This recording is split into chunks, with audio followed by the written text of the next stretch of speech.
Chairman of the Joint Chiefs of Staff Mark Milley and Defense Secretary Lloyd have been on Capitol Hill this week fielding questions about the disastrous withdrawal from Afghanistan.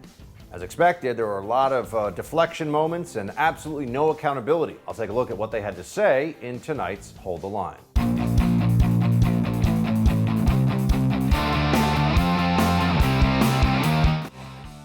Welcome to Hold the Line. I'm Buck Sexton. That's right, the generals on Capitol Hill answering questions, not really giving us, though, information that we don't already have at some level. And most of this stuff is right along with what we would have expected, right? This is the situation. The Biden administration looks incompetent, and some of the top generals and military brass also look like they didn't know what the heck was going on in that country, which is remarkable considering we were at war there for 20 years. Chairman of the Joint Chiefs of Staff, Milley, in particular, has come under a lot of scrutiny because of his seemingly strange phone call with the Chinese military, in which he was telling them, don't worry, we won't do a first strike against you unless you hear from me first. People were very concerned, understandably, about that one. But on Afghanistan, Milley's also got his hands full. He says that we should have kept 2,500 troops there. That was his recommendation. General Milley, it's your testimony that you recommended 2,500 troops approximately stay in Afghanistan? As I've said many times before this committee and other committees, I don't share my personal recommendations to the president, but I can tell you my personal opinion and my assessment if that's what you want. Yes, please.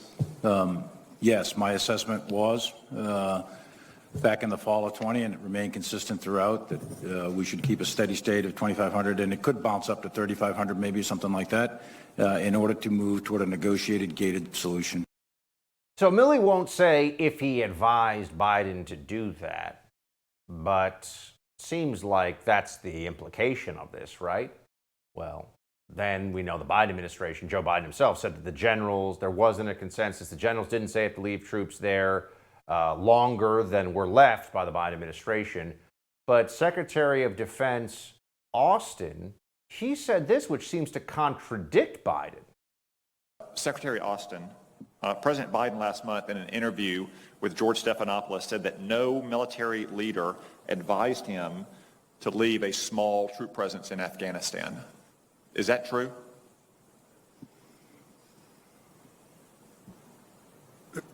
Senator Cotton, I believe that, well, first of all, I know the president to be an honest and forthright man. And secondly... It's a simple question, Secretary Austin. He said no senior military leader advised him to leave a small troop presence behind. Is that true or not? Did these officer and General Miller's recommendations get to the president personally? Their input was received by the president. So what does that mean? So the input was received, so don't want to explain how that's supposed to work there exactly? Seems like we could get an answer to this question maybe? I don't know. We could ask Jen Psaki over at the White House. Let's just find out. I mean, did Biden overrule the generals? Because we've been told that Biden wouldn't overrule the generals, just like he wouldn't overrule the scientists. He listens to the experts. He's so smart. That's what they tell us. So when Jen Psaki is asked about this, did Biden get advice not to withdraw all U.S. troops under the timeline that he did?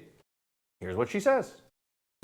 I'm not going to get in specific details of who recommended what, but I would reiterate a little bit of what I conveyed before, which is that there were recommendations made by a range of his advisors, something he welcomed, something he asked them to come to him clear-eyed about, to give him candid advice. Oh, okay. Again, notice how it's like we can't really get answers from anybody about any of this. But I suppose that's the whole point, right? You can't have accountability if nobody actually did anything or remembers anything or said anything that they can bring to bear now. Meanwhile, I mentioned to you General Milley's had a rough go recently, the chairman of the Joint Chiefs of Staff, because of a Bob Woodward book that says that there was a conversation or conversations between Milley as the chairman of the Joint Chiefs of Staff and his Chinese counterpart in the People's Liberation Army of China. And he discussed whether or not there was a real threat of the United States attacking China, perhaps even in a nuclear strike. Nancy Pelosi, as we know, we found this out too, called Milley to have a conversation about it, which just shows you how insane Nancy Pelosi is. That's not surprising. but we're supposed to be able to expect more from our generals, right? Well, General Milley wants you to know, oh, no big deal. His calls with the Chinese, you could say it was a perfect phone call. The specific purpose of the October and January calls were generated by concerning intelligence, which caused us to believe the Chinese were worried about an attack on them by the United States. I am certain that President Trump did not intend to attack the Chinese, and it is my directed responsibility, and it was my directed responsibility by the Secretary to convey that intent to the Chinese. My task at that time was to de-escalate. My message again was consistent. Stay calm, steady, and de-escalate. We are not going to attack you. Why did the Chinese think that President Trump was going to attack them? You have to wonder about this. I would really be curious to see what that threat reporting was like, because we know that Nancy Pelosi somehow thought that. We know that there were Democrats who believed that Trump might lash out and start a nuclear war because they're insane. I mean, they're emotionally unmoored from reality. That much has been clear for a long time. But why would this have made it all the way up to the chairman of the Joint Chiefs of Staff such that he would have to call his Chinese counterpart and say, don't worry, Trump's not going to nuke you? Chinese intelligence apparatus would seem to be more sophisticated than just thinking that for no apparent reason, right? So you have to wonder, where did this come from? You got Pelosi worried about it. The Chinese are worried about it. Almost like maybe it's a rumor that our own Democrat Party perhaps put out there. It just seems like we could put some things together and all of a sudden it makes sense. Oh, by the way, back to Afghanistan for a minute, because we don't want to leave this one on the cutting room floor. Remember when they decided to abandon Bagram Air Base, and pretty much every military person who knows anything that was speaking out publicly about this said that was an inexplicably dumb decision when you're doing a massive evacuation operation. You're going to be engaged in a huge airlift, and also just general strategic advantage of having Bagram Air Base for a whole range of issues. Why just give it up? Secretary of Defense Austin says, oh no, staying at Bagram actually would have been a bad idea. In the world could have pulled it off, and I think that is crucial. Now, I know that members of this committee will have questions on many things, such as why we turned over Bagram Airfield, and how real is our over-the-horizon capability, and why didn't we start evacuation sooner, and why didn't we stay longer to get more people out? So let me take each in turn. Retaining Bagram would have required putting as many as 5,000 U.S. troops in harm's way just to operate and defend it. And it would have contributed little to the mission that we've been assigned. So giving up Bagram now is a great idea? I thought everyone admitted that it was a bad idea. But the rewriting of the history the Democrats will engage in on this is just getting started. Get ready for it. We'll have more on the testimony of Generals Milley and current Secretary of Defense Lloyd Austin coming up in a moment. We talk to Bill Roggio of the Foundation for Defense of Democracies. Right now, I want to tell you about my friends at My Digital Money. Crypto market, it's heating up, right? You got so many digital coins out there, and they can have huge moves. Bitcoin, Ethereum, a lot of digital tokens out there. And if you've never done this before, it can be a little overwhelming. How do you get started? That's where My Digital Money comes in. It's an easy-to-use self-trading crypto IRA platform. Their customer service is amazing. They'll actually answer your phone call and help you get started. Plus, they've got all kinds of great features, military-grade security for the coins, trigger orders. You'll love using this platform for your tokens once you start. This is who you should go with. The crypto market is getting up and running again in a way that some people are saying could be really exciting for the future. Check out mydigitalmoney.com today. Again, mydigitalmoney.com to begin your crypto investment journey. We'll be right back with more. Hold the line.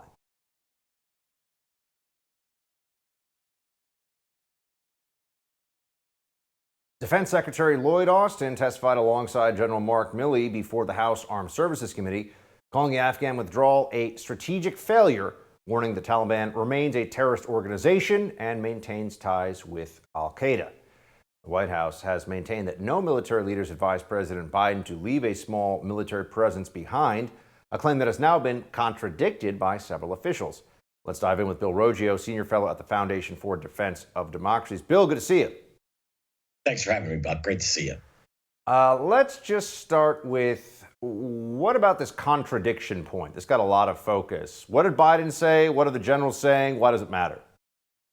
Yeah, President Biden indicated in, I believe it was mid-August, that none of his generals stated that they advised him to not pull out of Afghanistan. And what we've seen over the last 2 days is that the Secretary of Defense and even though they won't say what they advised them, what they're doing is they're sort of hiding behind this. My personal opinion is we should have kept troops in, and you could extrapolate from that what my advice would be to the president. That's what Generals Milley and General McKenzie have said, and so they're coming out and saying, I think this is a little bit of a CYA because of the disaster that the world has witnessed in Afghanistan, that now they're coming out and contradicting their commander in chief and saying they actually had advised him to not withdraw from Afghanistan and that the country would fall.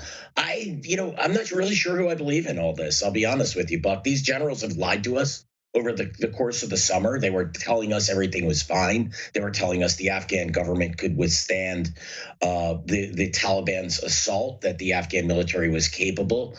I'm just really not very sure who I should believe in this situation, but it doesn't reflect well on anyone involved in this entire situation. Secretary of Defense Austin said this about I guess we'd have to say the massive surprise to our entire national security apparatus that the Afghan security forces would evaporate in a matter of days. Here's what he said about how, we just didn't really see this stuff coming. We need to consider some uncomfortable truths. That we did not fully comprehend the depth of corruption and poor leadership in their senior ranks. That we did not grasp the damaging effect of frequent and unexplained rotations by President Ghani of his commanders. You buy that? Oh, well, it's funny. When he says he doesn't understand the depth of corruption in the senior leadership, I was thinking of the U.S. military here, frankly. But, I think they did understand. The SIGAR report, the Special Investigator General for Afghanistan Reconstruction, has been very clear over the years for the weaknesses that exist in the Afghan military. Generals Milley and Generals McKenzie and General Miller and the Secretary of Defense Austin, they were all aware of this. Again, I think what they're trying to do here is hide the intelligence failure that existed, that I don't believe they understood what was happening while it was happening and what was going on beforehand. Again, they lied to us all summer. They told us that the Taliban would have a year or two before they could take over the Afghan government, before the Afghan government would be in trouble. This entire failure makes them look horrible. So what they're doing now is they're basically throwing the Afghans under the bus. These problems with the Afghan government, with the Afghan military, were well known by anyone who remotely paid attention in Afghanistan. And by the way, it didn't collapse in days. It collapsed. That final Taliban offensive, which really was the closing act in all this, began on May 1st. And we were warning them. Buck, I've been on your show how many times over the summer we were talking about this offensive. We all saw this coming, and they were telling us that everything was fine. And this is, so again, I think we have a lot of CYA going on here with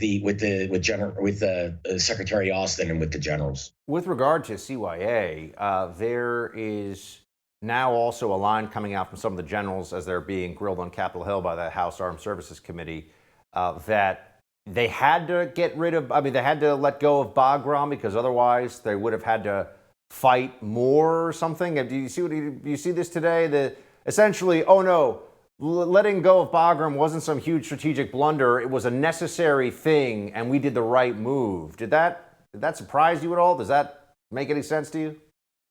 It doesn't make sense. I mean, what they're saying is that since they were ordered to go down to zero, the only troops they could keep in country were at the Kabul International or Hamid Karzai International Airport in Kabul, as well as troops at the embassy. So it makes some kind of bizarre sense. But, they were saying that you needed 5,000 troops to secure Bagram. Well, the reality is we had 2,500 troops in country when the withdrawal was announced, anywhere between 25 and 3,500 troops. And we were securing Hamid Karzai, we were securing the embassy, and we were securing Bagram and several other bases that exist there as well. Again, this is all part of, there's a whole bunch of doublespeak here, but the reality is the order was given to go to zero. And they said, well, if we go to zero troop presence, we have to get Bagram. That's the only thing that makes sense there. You had to get rid of Bagram because you were going to have zero troops in Afghanistan, not because we couldn't defend Bagram and Kabul. Yeah, with the right amount of troops, you could have kept both the bases open, but the administration wanted the number of troops at zero, except for the defense of the embassy and at the airport in Kabul. Switching gears for a second to the Taliban itself, what have we seen since they've taken charge? You know, we had all this, well, will they be as bad as they were before? And what kind of a state will they be running? I mean, they are now the government of that country. Do we have a good sense of it, or are we still in the wait and see mode? Yeah, I don't think we need to wait and see anything. The Taliban 2.0 is Taliban 1.0, oppressive, brutal regime. It's rounding up its enemies and hanging them from the public square, chopping off people's hands for theft. It's shut down the girls' schools. You know, one of the most telling things that it did, it shut down the women's ministry, the Ministry of Women. And what it did was it converted into the Ministry for the propagation of virtue and prevention of vice, that's the Taliban's, goon squad that goes out there and enforces its harsh brand of Sharia. I think I don't think that was an accident they chose the women's ministry to convert it to the virtue and vice ministry. That's a message not to all Afghans that the old Taliban is back, that we are going to enforce the rules that we want. And the Taliban's leadership, by the way, nearly every one of them are old school Taliban leaders. They literally served in the Afghan government from 1996 to 2001, nearly everyone. And only the new heads are still old heads. They've been involved in the jihad for 20 years. It's the son of Mullah Omar. It's Sirajuddin Haqqani, the son of his father, Jalaluddin, was a key senior Taliban leader during the old Taliban government. And yeah, it's meet the new boss, same as the old boss. No one should have, people fooled themselves in thinking that the Taliban would moderate and do things that the international community wanted. The Taliban is the victor, and to the victor go the spoils, and their spoils is to get what they wanted, and that was the return of the Islamic Emirate of Afghanistan. What about the Americans that we've been told at least, may have been left behind? Do we know, are there still U.S. citizens who are stuck behind Taliban lines, so to speak? It feels like that story is just falling off the front page of the newspaper. Yeah, this is really criminal in my opinion. Look, the administration said about 100 Americans were trapped behind the Taliban lines. Well, since the withdrawal, about 100 have been out, and there's still more Americans there. And not just Americans, there's green card holders, family members. Look, I was told that at least over 1,000 Americans were in Afghanistan when the U.S. left on August 31st. I think what we're seeing now is that number may actually be correct, because I'm hearing there is still a large number of Americans who want to leave the country and can't. It is shocking that the press has essentially ditched this issue, particularly with the anger of senators and congressmen. I mean, this has been a common theme in the hearings at both the House and the Senate of the last 2 days of how these politicians are really upset that their constituents are trapped behind enemy lines, and yet no one really here in the American press seems all that interested in this.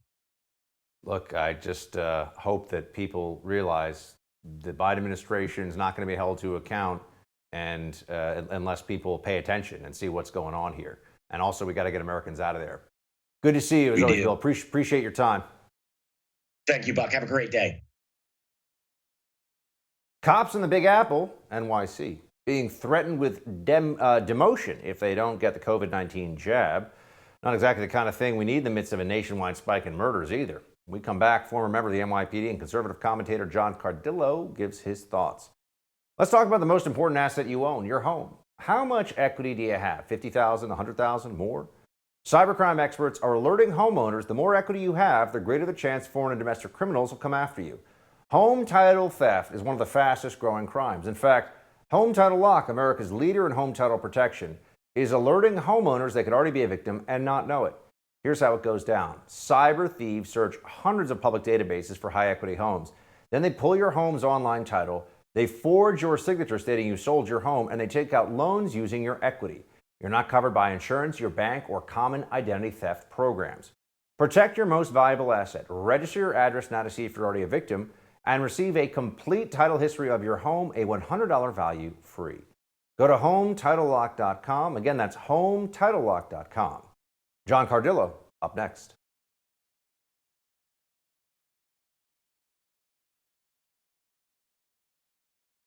New York has been stepping up its enforcement of vaccine mandates. On Monday, unvaxxed healthcare workers started getting fired from hospitals.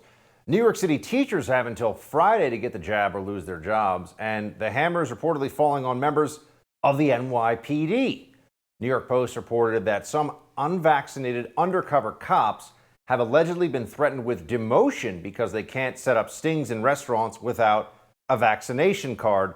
At least 10 officers and detectives were told by the Deputy Commissioner of Internal Affairs they would be kicked back to the precinct if they don't get the shot.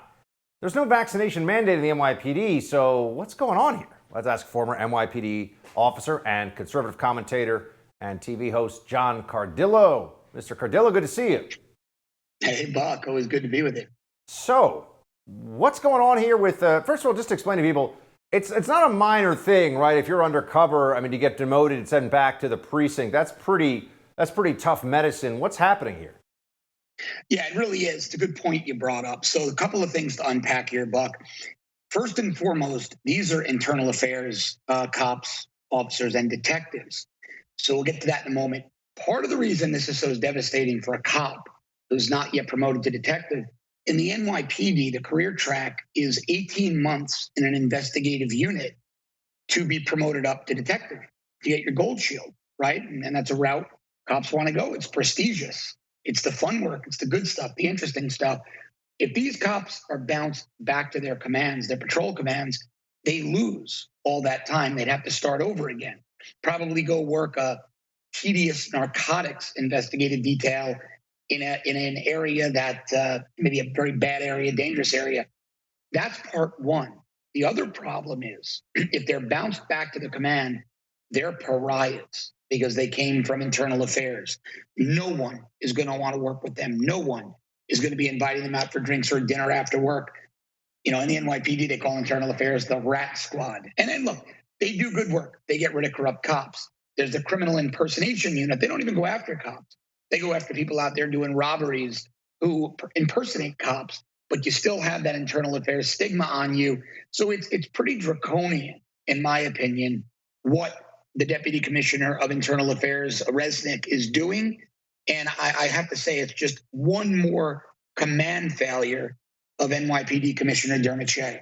And so what is the status, just so we know? I mean, healthcare workers, obviously, and teachers in New York City are under mandate to get the shot or else. But the NYPD overall is currently not. But if you're in the undercover situation we just talked about, then you might suffer professional consequences, but not termination. Is that where it stands? And is there a concern, John, that the mandate, the actual get the shot or you're gone, may apply to the NYPD? Or are they going to be able to avoid that? Yeah, I think they'll be able to avoid it because the PBA, the Patrolmen's Benevolent Associate, Police Benevolent Association now, the Sergeants, BA, et cetera, they're pretty strong unions. A lot of lobbying power, a lot of money, a lot of political power. But the Internal Affairs Bureau is being targeted specifically, Buck, because historically, when they make cases against dirty cops, a lot of those stings and a lot of the corruption happens in or around licensed premises, what we call licensed premises, simply put, bars and restaurants. And the logic here is that if they're not vaxxed and they're undercover, if they walk into one of these licensed premises, bar, restaurant, they're asked for proof of vaccination and can't provide it, creates a bit of a scene. It might give up who they are to the suspect, the subject that they're tailing. So that's the department's excuse for singling out internal affairs for this one. Because of the power of the unions and Detectives Endowment Association, a little bit larger, very powerful, I don't expect you're going to see a mandate agency-wide. But it's John, New York City, who knows? Yeah, I also want to get your take on Something you and I have been talking about since it started in June of 2020, but now the official numbers, we've been seeing the early numbers for some time, but the FBI has got its annual crime report out. It showed murders rose sharply across the country in 2020. I mean, the biggest single year increase in homicides since they were started keeping track in the 1960s, 30% increase from the previous year. Just when you see that, John, what's your first thought as a former member of the NYPD who carried a shield and a badge and had to deal with the realities on the streets? Well, look, I mean, I came in, I graduated the academy under David Dinkins, worked for a little bit under Dinkins, terrible mayor, and I tell people this story all the time, Buck. We didn't see crime reduction in months or years after Rudy Giuliani was inaugurated in January of '94. We saw it in weeks. And it wasn't because they were afraid of Giuliani. It was because the bad guys knew free reign was over. They know that they have nothing but free reign. And so the FBI every year, for the viewers, listeners who don't know, put out what's called the UCR, Uniform Crime Reporting. And about 99%, high 98 percentile of departments from around the country report all their numbers up. Interestingly, when this report came out, New York City, Chicago, and New Orleans had not yet reported. So expect that 30% number to rise once the NYC and Chicago and New Orleans numbers start rolling in. This is not just a public safety crisis now. This is a public health crisis. Young black men in particular are killing and being incarcerated or being killed. According to these new numbers, when you reconcile these numbers against the U.S. Census Bureau, about young black men 18 to 24 are either being killed or killing and being incarcerated at rates 20 to 22 times their representation in the population. And the Democratic politicians who race bait like nobody else, they couldn't care less. John, it's amazing to me that it seems just an acceptance among the corporate media and the Democrat Party of moving on as though we didn't just run this horrific experiment in what defund the police would actually mean for the American people, and notably, disproportionately, for people of color in major American cities. How do we force accountability on this? I mean, it feels like everybody who went on TV in June, July, August, September of 2020 should be invited back on and have to defend what was a narrative that resulted in more people being killed and murdered. Oh, sure. Yeah, look, you know the most frustrating part about this, Buck? I had dinner at 9/11, 20th anniversary. I was at the dinner that hosted by Rudy Giuliani and Bernie Kerik, former police commissioner Kerik. He's a good friend of mine. We talk about this several times a week. The most frustrating part for anybody who's worked in law enforcement is there's no great mystery how to solve this. We know how to solve it. Redeploy Rudy Giuliani strategies. Redeploy Bill Bratton, Howard Safer, Bernie Kerik strategies. Even Bill Bratton, when he went to LAPD after NYPD, reduced crime. We know what to do here. Put your plainclothes units that go after illegal guns, that go after robberies. Robberies are the wellspring of all crime. They often result in homicide. Unhandcuff the police. Stop and frisk is constitutional. There was one radically liberal judge in New York City, Shira Scheindlin, who ruled it unconstitutional.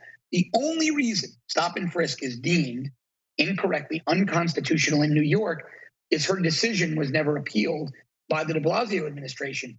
But it flies in the face of Supreme Court precedent. Terry v. Ohio, 1964. A simple appeal would have resulted in stop and frisk being redeployed in New York, lives being saved. I talked about this with former police commissioner Ray Kelly. Had lunch with him a couple of months ago down here in Florida. We know exactly what to do, but the Democratic politicians will not do it. They would rather see the bodies stacking on the streets than admit they were wrong. Only the media can hold them accountable, and the corporate media will not do it. John Cardillo, always good to see you, my friend. Thanks for being here. Thanks, Buck. Candidates for Virginia Governor Terry McAuliffe and Glenn Youngkin squared off in their final debate last night, during which Democrat McAuliffe had some interesting things to say about the role of parents in their children's education. When we come back, the host of Counterculture on the Epoch Times, Danielle D'Souza Gill, stops by to give her take. Let's talk about My Digital Money for a moment. Everybody's getting into crypto these days, it feels like, right? Bitcoin, Ethereum, so many digital tokens out there. And how do you get started? It's not easy, right? Well, that's where My Digital Money comes in. This is an easy-to-use, self-trading crypto IRA platform with incredible customer service. They'll actually answer the phone when you call them, and they'll help you get started. They also offer unparalleled military-grade security for the coins you buy, a play money account so you can test the markets without real risk, and also the best customer service you'll get anywhere. The crypto market is heating up, and this could be a great time to get into crypto if you've never done it before. Try them at mydigitalmoney.com. Again, that's mydigitalmoney.com. We'll be right back with more Hold the Line.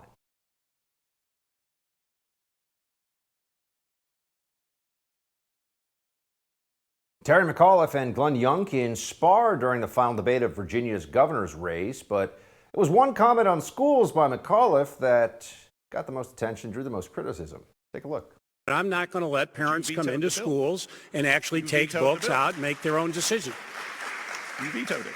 So, yeah, I You stopped the bill that I don't think parents should be telling schools what they should teach. I don't think parents should be telling schools what they should teach the children of those parents. This was in response to Youngkin, who argued parents should be more involved in decisions at the local school district level. Shortly after, McAuliffe labeled Youngkin a dangerous Trump wannabe and that the stakes in this race couldn't be higher.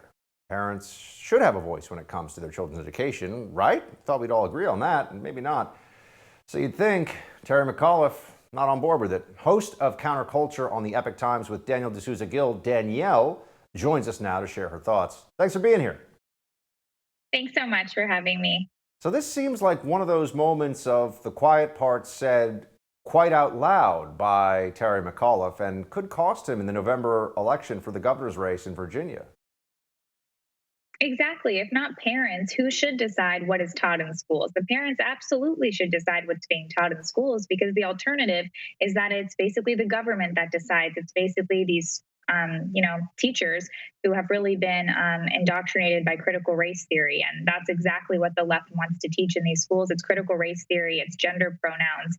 And parents who are listening to this know exactly what that means when he says that he doesn't want parents deciding what curriculum the kids are teaching or learning. It seems so clear also that when they say, oh, it shouldn't be parents determining curriculum, there are no parents who are complaining about the teaching of algebra or how to spell words properly. It's exactly what you said, critical race theory. And what we've seen over the last year or so is that the more parents know about critical race theory, Danielle, the less they like it and the more they want it to stop being taught in schools all across the country. Absolutely. And it's funny you mentioned algebra, because the left is actually against that. They're against teaching math. They think that that's sexist. But even when it comes to critical race theory, the more people learn about it, the more they're against it. Even minorities, many people who are Asian, Hispanic, Black, they don't want terms like white privilege and systemic racism taught in schools to their kids. It really creates a victim mentality amongst kids who otherwise don't have that mentality at all. Now, what do you think about Matt Walsh doing this at the Loudoun? I mean, it's pretty amazing. I'll play it for you in a second. Matt Walsh is he's at the Daily Wire. I used to work with him at the Blaze, and he went viral because he spoke at I believe it was a Nashville County School Board. He lives in Tennessee, but he also has established at least legal residency in Virginia, so he could show up at the Loudoun County School Board meeting. I wanted to let you hear what Matt had to say to that school board and have you react to it. You are all child abusers. You prey upon impressionable children and indoctrinate them into your insane ideological cult, a cult which holds many fanatical views, but none so deranged as the idea that boys are girls and girls are boys. By imposing this vile nonsense on students to the point even of forcing young girls to share locker rooms with boys, you deprive these kids of safety and privacy and something more fundamental too, which is truth. If education is not grounded in truth, then it is worthless. Worse, it is poison. You are poison. You are predators. I can see why you try to stop us from speaking. You know that your ideas are indefensible. You silence the opposing side because you have no argument. Yep. Matt, pretty opinionated there. What do you think?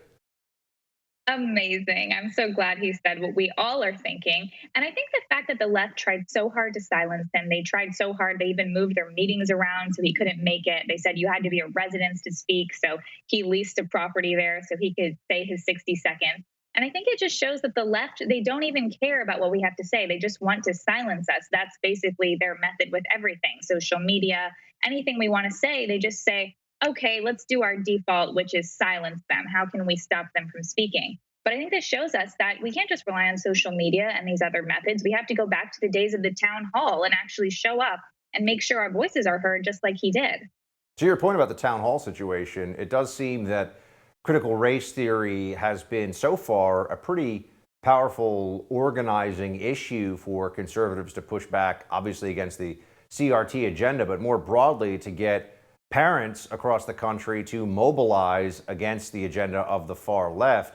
You think this could continue on, and how do you see it playing out going into an election year? We absolutely need to continue on with this issue. It's a winning issue. It's something that every independent feels strongly about. It's something that people who are running in close races should talk about. And I think that Virginia, we should be able to take it back. I mean, there's been a lot of weird, crazy stuff going on there, but I think it should become red because honestly, so many people are against critical race theory. And so if we don't keep talking about it, the left is basically just going to keep indoctrinating and infiltrating slowly and quietly, which is why we have to blow the whistle on them. And they really don't want that because with colleges and how they infiltrated those, they basically pulled the wool over our eyes. And years later, we said, wow, how did that happen? How did they start indoctrinating our students? And we can't let that happen with primary schools, with younger kids, and look back later and say, wow, we wish we stepped up. So we have to do it now before it gets too late. Danielle, thanks so much for being with us. Good to see you. Thank you. Coming up, Joe Biden is constantly lecturing us about paying our fair share, but it turns out he's a bit of a hypocrite. We'll have that story in Quick Hits coming up. Let's talk about an investment opportunity. You ever wanted to invest in real estate, but you didn't have the time to do it on your own? You didn't want to make rookie mistakes. I felt exactly the same way as you until about a year ago. I always loved the idea of real estate investments, but I didn't want to get involved in something without having a guide through the process, especially at the early stage. That's when I met my friends at Done For You Real Estate. They took all the guesswork out of it for me. They found me an awesome property. They rented it out for me right away. They managed the tenant for me, and now I get a check every month like clockwork. Don't wait another second to see if my buddies at Done For You Real Estate can do for you what they did for me. Visit doneforyoubuck.com to see how it works. Every step of the process, picking the city, the house, getting the loan set up, a tenant in place, and a management company to handle the whole thing for you. Just go to doneforyoubuck.com to see what my friends can do for you. Again, doneforyoubuck.com to begin your real estate investment journey. Quick Hits are up next.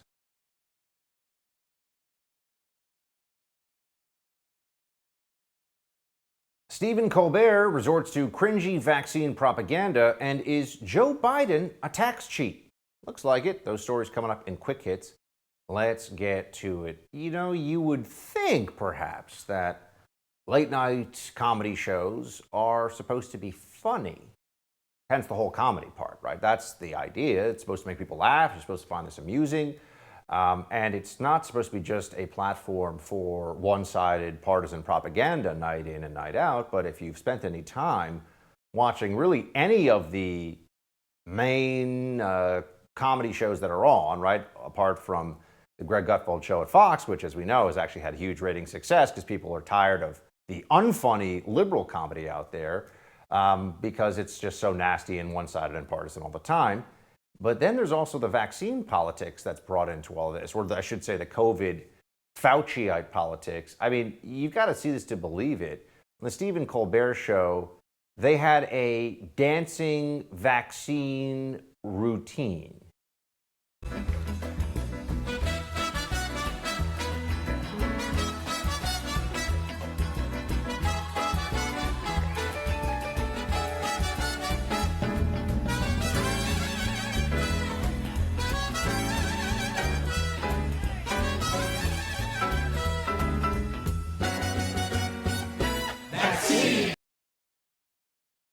Yeah.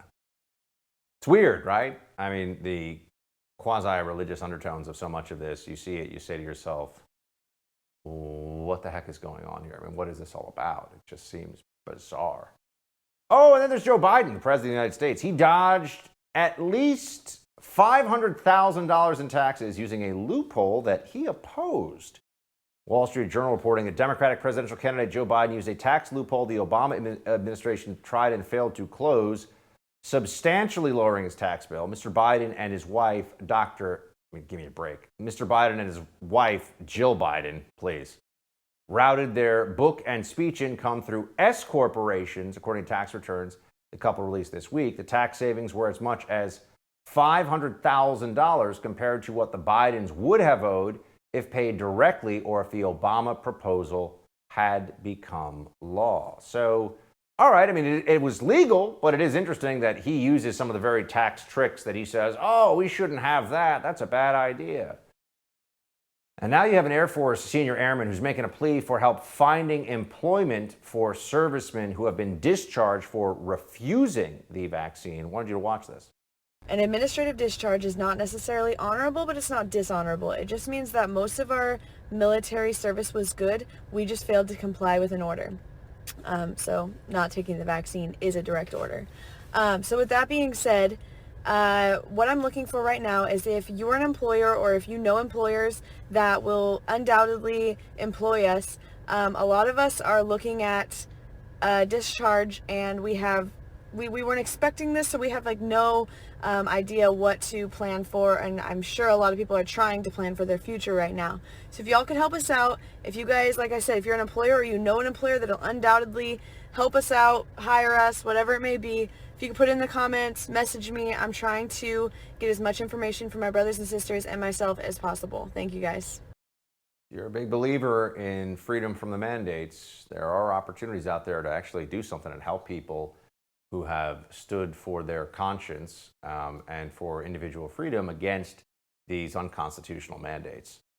And then there's Terry McAuliffe.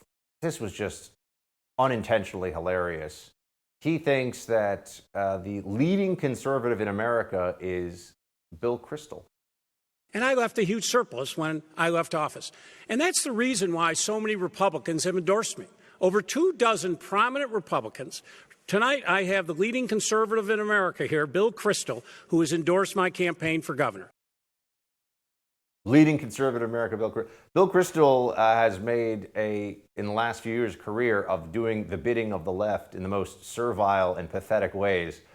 He is by no means a leading conservative. He is a liberal who used to pretend, perhaps, to be a conservative with some unfortunate success back in the day, but not anymore. Not anymore. Now he does what the left tells him to, what they pay him to do. Whatever coins they throw at his feet, that's what Bill Kristol stands for these days. That's it for tonight's Hold the Line. The No Spin News with Bill O'Reilly is up next. Shields high.